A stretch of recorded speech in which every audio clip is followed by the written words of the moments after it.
အားလုံးပဲမင်္ဂလာပါရှင်ဒီနေ့မှာတော့အရသာရှိတဲ့ဝါသားတို့ထိုးလုံးနီးနဲ့စားပြီးလို့ရှင်ဖိုက်မနာတဲ့အချင်းကြီးချင်းချင်းဆက်ဆက်လေးဖြော်နီးကိုပြပြပေးသွားမှာဖြစ်ပါတယ်ရှင်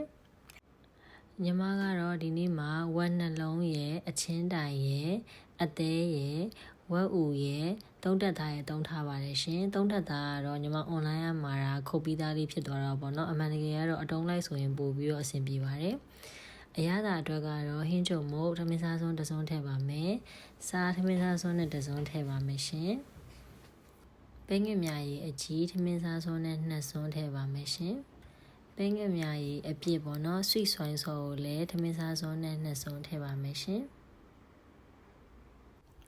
ချင်းအနှဲငယ်ရဲ့ကျုံဖြူအနှဲငယ်ရဲ့ရေစီးထားတဲ့နန်းနန်းမြစ်တည်းရဲ့ကိုရောပြီးတော့ကြိတ်ပါမယ်ရှင်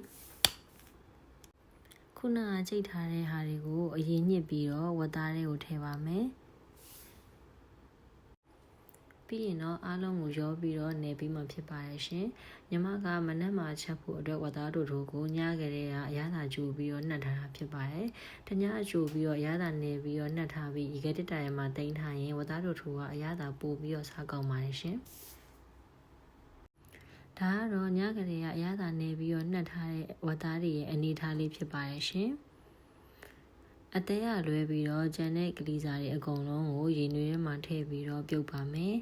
အမွှေးနဲ့သားအတွက်ကတော့ညီမကတရုတ်5မျိုးဆက်မစတာနဲ့တကြားနဲ့ရောထားတဲ့ဟာကိုနှစ်စွန်းထမင်းစားစွန်းနဲ့နှစ်စွန်းကန်ထည့်ပြီးတော့ပြုတ်ပေးပါရရှင်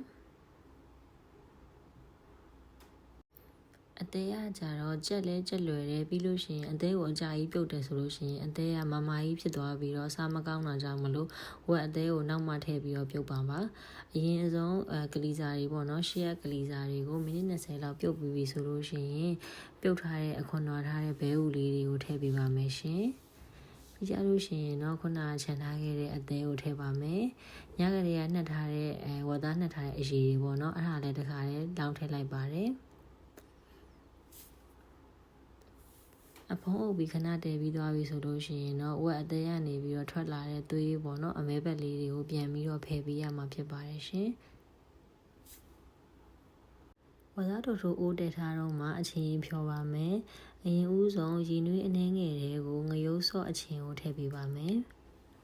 မီးကိုအေးအေးလေးထားပြီးတော့တက်ထားပေးပါမယ်ရှင်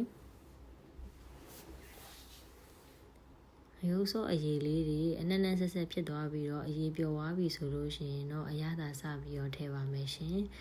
အချင်းရသာအတွက်ကတော့ညီမကရှာလကာရီထမင်းစားစုံနဲ့တစုံထည့်ထားပါတယ်ပြီးလို့ရှိရင်တော့ဟင်းကြုံမို့လက်ဖက်စုံတစုံခန့်ရဲ့စားအနှင်းငယ်ရဲ့ကိုထည့်ထားပါတယ်ရှင်ပြီးရင်တော့ငရုတ်သီးစိမ့်နဲ့ကျုပ်သွန်ဖြူချိတ်ထားတာလေးကိုထည့်ပါမယ်ရှင်ဒီလိုမျိုးမီးဖို့ပေါ်မှာမီးလေးထားပြီးတော့အချင်းကြီးကိုဖြော်တဲ့အခါကျလို့ရှိရင်အချင်းကြီးကတနက်ရှင်းရှင်းလေးလည်းဖြစ်ပြီးတော့ရုပ်သီးတွေကြောင့်မလို့ဘိုင်းနာမျိုးလည်းမဖြစ်တော့ပါဘူးရှင်